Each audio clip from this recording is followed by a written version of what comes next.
वो तारीख थी जब अमेरिका और इस्राएल ने एक साथ मिलकर ईरान पर हमला किया था, और ये हमला इतना शदीद था कि इसी हमले में एक तरफ जहां ईरान के supreme leader Ayatollah Ali Khamenei की हलाकत हो गई, वो शहीद हो गए, बल्कि उनके उनके कई साथी और कई रफका और बल्कि सरबराहान भी कई, जिनकी तादाद 30 से 40 है, उनके बारे में कहा जा रहा है कि उन तमाम लोगों की शहादत हो गई है। लेकिन अब आपको ये बता दें कि वही एक ऐसा दिन था जिस दिन मिनाब शहर में भी एक स्कूल पर, जो बच्चियों का स्कूल था, वहां पर अमेरिका ने बम गिराए थे, अमेरिका और इस्राएल ने। हालांकि उसकी तहकीकात अभी जारी है, तो उसमें भी तकरीबन 175 से ज्यादा बच्चियों की और असातिज़ा की मौत हो गई थी। इन सब के बीच एक हफ्ते से ज्यादा का अरसा बीत चुका है, 28 फरवरी से लेकर के अब ये मार्च 7 या 8 तारीख है। लेकिन अब इस वक्त हालात क्या हैं? डोनाल्ड ट्रंप तो ये कह रहे हैं कि अमेरिका का ये दावा है, डोनाल्ड ट्रंप का दावा है कि ईरान की नेवी जो है वो तबाह हो गई, ईरान की एयरफोर्स तबाह हो गई, ईरान की आर्मी तबाह हो गई, ईरान के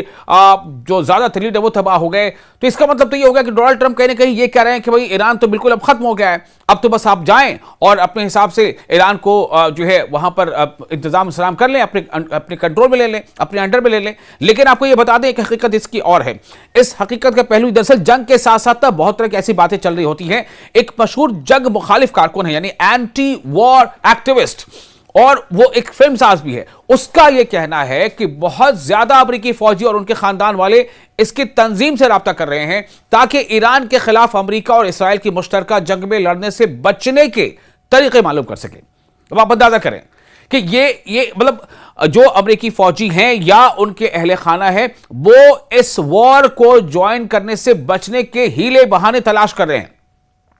centre on conscience and war, जिसका नाम है CCW in short, centre on conscience and war के एग्जीक्यूटिव डायरेक्टर माइक ब्रॉन्सन ने हफ्ते के रोज अपने अकाउंट पर कई तरह के पोस्ट लिखे, और उसमें उनका यह दावा है कि न सिर्फ ये कि फौजी एहलकार बल्कि उनके खानदान, उनके अहले खाना के कई लोग इसलिए राब्ता कर रहे हैं ताकि इन्हें एक तौर तरीका मालूम हो सके, इन्हें हीले बहाने मिल सके, उनको आइडिया मिल सके कैसे वो जंग में जाने से बच सके।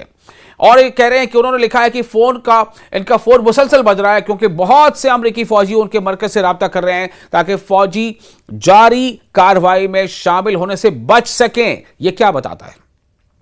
यह क्या बताता है? दरअसल आपको देखिए, जिस दिन अमेरिका ने इस्राएल और के साथ मिलकर तेहरान पर हमले किए थे, उसके दूसरे ही दिन यानी कि 24 घंटे के अंदर अंदर जैसे ही इस बात की तस्दीक हो गई कि आयतुल्लाह खामनेई अब इस दुनिया में नहीं रहे, उनका कत्ल कर दिया गया है, उनका असैसिनेशन हो गया है, और ईरानियों ने उन्हें कहा कि वो शहीद हैं हमारे, वो शहीद हुए, और उसके 24 घंटे के अंदर अंदर ईरान ने इस तरह से हमले किए हैं चौतरफा।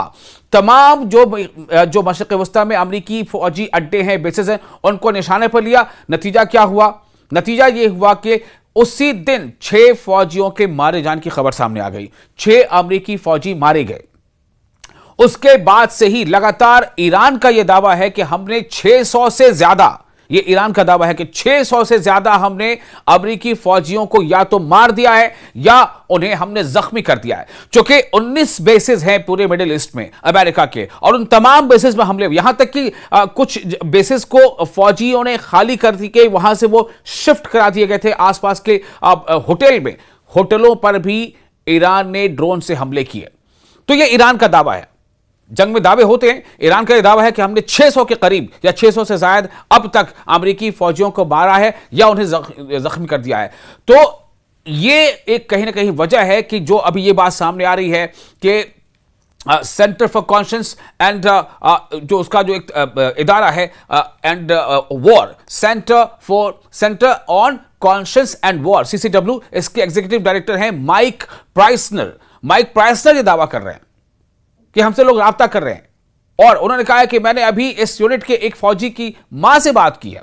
उन फौजियों को अपने फोन जमा कराने से पहले घर पर आखिरी कॉल करने की इजाजत दी गई थी। इस फौजी ने अपनी मां को बताया कि वो आज रात जमीनी कार्रवाई के लिए जा रहे हैं।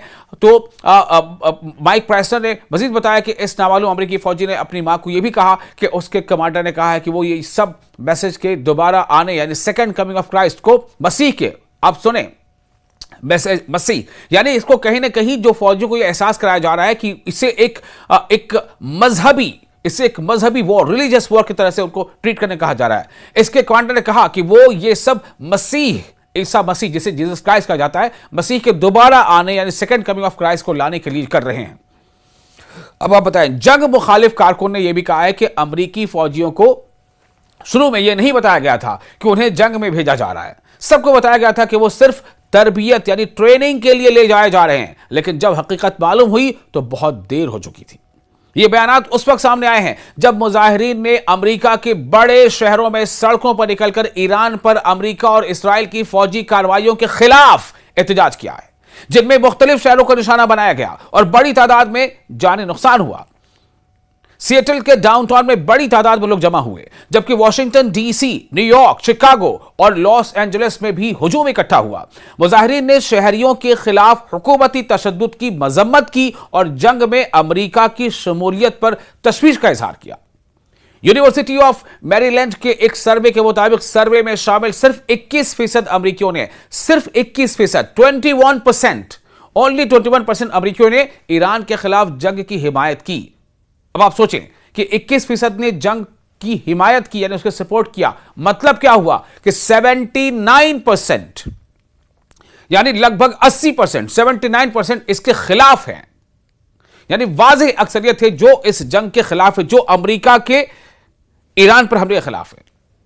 और इसीलिए जो क्रिटिक्स हैं, नाकदीन बहुत सारे हैं, एक दो नहीं कई हैं, ये सदर डोनाल्ड ट्रंप के 2024 के इंतखाबी वादे, कोई नई जंग नहीं, नो न्यू वॉर, उस वादे की तरफ इशारा करते हुए और उनके बहुत से हामी उनके हमलों को गैर कानूनी करार देते हुए खुद को धोखा दिया गया महसूस कर रहे हैं। न्यूयॉर्क टाइम्स की हालिया रिपोर्ट के मुताबिक शवाहिद से तस्दीक हुई है कि 28 फरवरी के हमले के दौरान अमेरिका ने जनूबी ईरान के शहर मीनाब में एक लड़कियों के इब्तिदाई स्कूल, एलिमेंट्री स्कूल को निशाना बनाया, जिसमें 170 से ज्यादा बच्चियां और कुछ असातिज़ा भी इसमें शामिल थे, वो हलाक हो गई थी। तो ये नतीजा है और इसके नतीजे में अमेरिका में बड़े पैमाने पर एहतजाज हो रहे हैं। अमेरिका के ईरान पर इस हमले की तरफदारी अमेरिकी नहीं कर रहे हैं। अब यह अलग बात है कि कितनी खबरें आपको उसके मिल पा रही हैं, उससे जुड़ी कितनी खबरें आप तक पहुंच पा रही हैं, क्योंकि आपको पता है कि वर्ल्ड मीडिया में उसका इख्तियार किसके पास है, ये आप समझते हैं।